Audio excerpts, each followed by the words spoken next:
To start your Picasso self-portrait, you want to pick out at least two different colors, thinking about the meaning of the colors and what it means to you, thinking about those meanings that we learned in our story, but also thinking about how Picasso might have used some of these colors. So I'm going to do two kind of opposite colors here. I'm going to do happy and sad, blue and yellow. But to start off with, I'm going to choose just one color, and that's going to be, in my case, I'm going to choose blue because it shows up on my camera a little bit better. And I am going to start with a shape for my head. It could be any kind of shape you want. It doesn't have to be symmetrical. I noticed that a lot of second graders have a lot of luck choosing to do like an oval shape. So I'm going to go ahead and press hard with my oil pastel and create my head shape. So again, this can be any shape you want. Pretty large on my paper. My paper's a little smaller so it can fit on my screen, but we want to go really big with this. Pretty close to the edges and pretty close to the top, but not all the way up. You need to have room for your hair after, as well as kind of neck and shoulders if you've got room for it.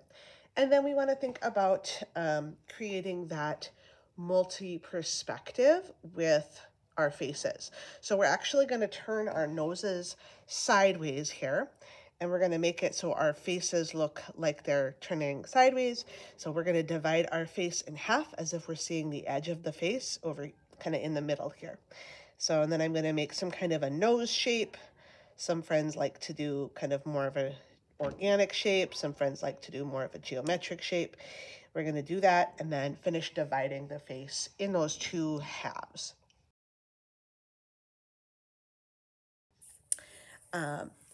So once you've drawn your line through your middle for your nose and dividing your face, then you can draw your first eye. Thinking about those shapes that we learned, keeping it very geometric means lots of triangles and sharp angles. So I'm going to kind of have my eye here. It's going to be a sad eye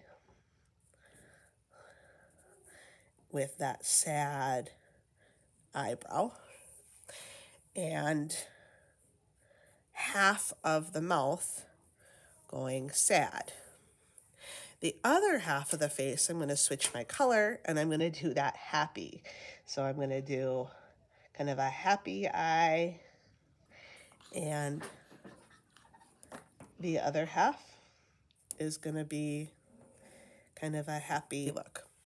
So I've got the base drawing done, but I'm also going to add like a neck, maybe some shoulders. I'm going to put my pin that I wear on shirt. And then I need some hair and maybe ears if I need them.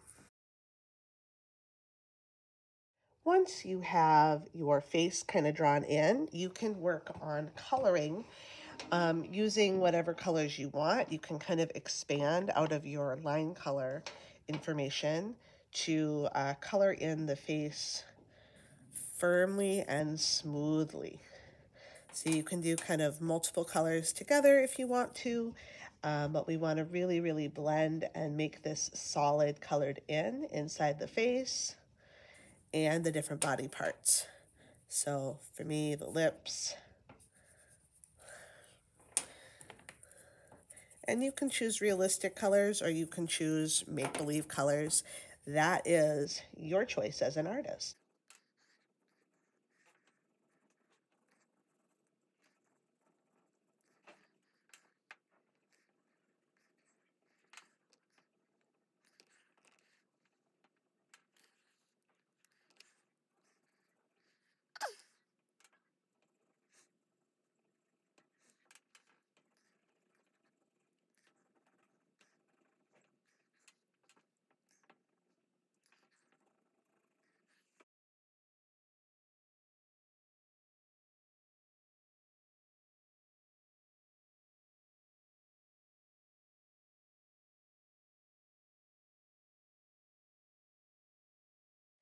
When your face is done and fully colored in, it's time to add some tints and shades, lights and shadows.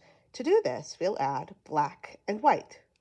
When adding tints and shades, lights and shadows to an artwork, you want to think about where the light hits a person or whatever you're drawing, in this case, a person.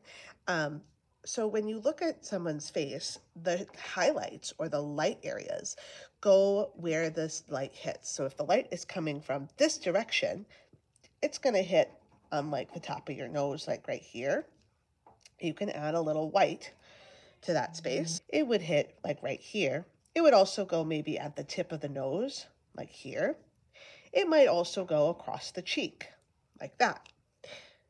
To make this blend a little better and look like it's sitting in the face like it should, we would take that first color, in my case this light blue, and we would blend that on top of the white. So they blend or mix together.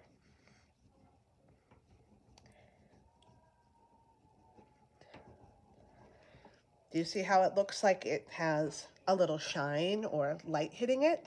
And the same thing can be done with black, but black is very strong, so you would use a very little bit. So I would put some around where we might have some shadow, which would be like the crease of the nose, the edge of the eye maybe, the side of the cheek, maybe even under the chin. But again, I'm going to take that same original color and blend it on top. But be careful how you're blending it. Don't just scribble across everything because that is where it will go.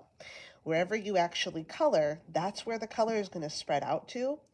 And it can either look really, really good or like a mess, depending on how you use this tool.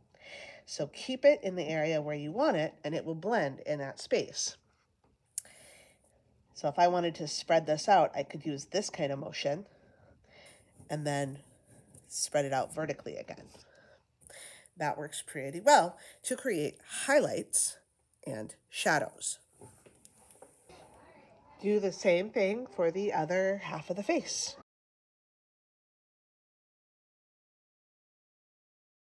Add any additional details you think are needed to help your face look a little bit more like you.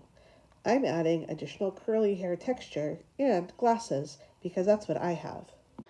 When you're happy with how your face looks and your body, you can also add a background if you choose. If you don't have time, it's okay to leave it blank.